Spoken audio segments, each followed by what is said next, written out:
Allez, les Market Movers, c'est le rendez-vous habituel que vous attendez tous avec Mathieu Driol. Bonjour Mathieu. Bonjour Vincent. Analyste senior chez Day by Day. Marché à la baisse, mais on va commencer avec une hausse puisque c'est l'info entreprise quand même de ce jour. Cette commande record pour Airbus de 40 milliards de dollars.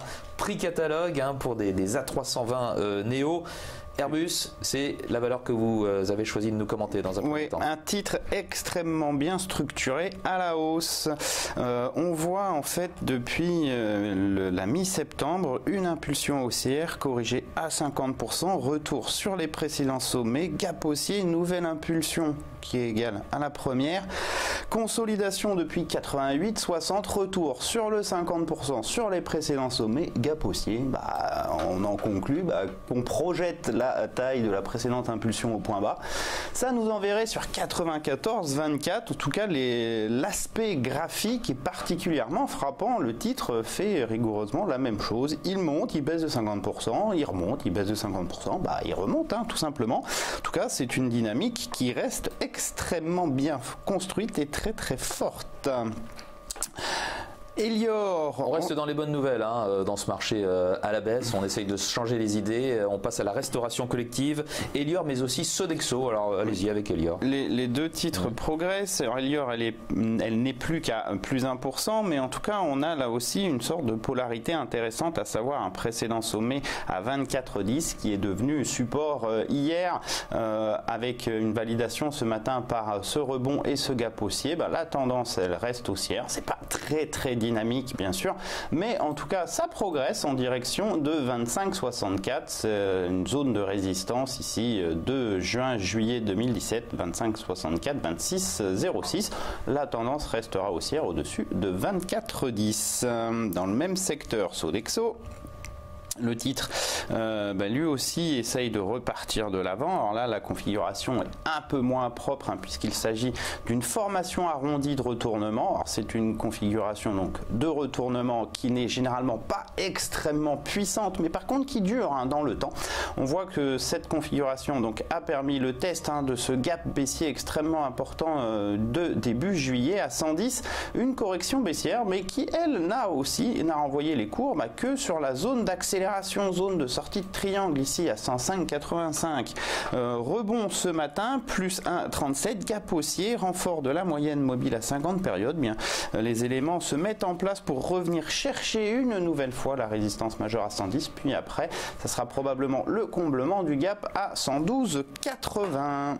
On passe aux baisses, Mathieu, avec ArcelorMittal. ArcelorMittal, c'était la plus forte baisse du CAC 40 hier. Le titre continue d'être très travaillé dans un contexte de chute des métaux. Bien chahuté effectivement hier, ArcelorMittal, moins 5%, aujourd'hui déjà moins 2,60, gap baissier. On voit ici l'importance de ce niveau à 24-23. On l'avait travaillé de nombreuses fois en mèche et la clôture a donné lieu à une cascade de stop en fait, d'une certaine façon, avec cette clôture au plus bas. Des positions soit on coupe des longs, soit on rentre des shorts, mais en tout cas ça s'accentue encore ce matin, tout se met en place pour revenir vers 22,20 voire 21 qui est le niveau un peu plus fort. En tout cas c'est quand même ces dégagements sont particulièrement violents et rapides alors qu'on avait mis, vous le voyez, quand même assez longtemps pour progresser. On repère tout en l'espace de 2 séances. C'est très dynamique et il faut se méfier presque encore plus, je dirais, des ramettes. Alors là, la tendance, elle est quand même... L'effet nickel qui corrige fortement depuis plusieurs jours aussi. La tendance, elle est nettement plus haussière, nettement plus forte que sur ArcelorMittal, mais la correction peut être d'autant plus violente. Pourquoi ? Parce que les supports sont particulièrement éloignés. C'est 70-30, le dernier creux ascendant de début novembre.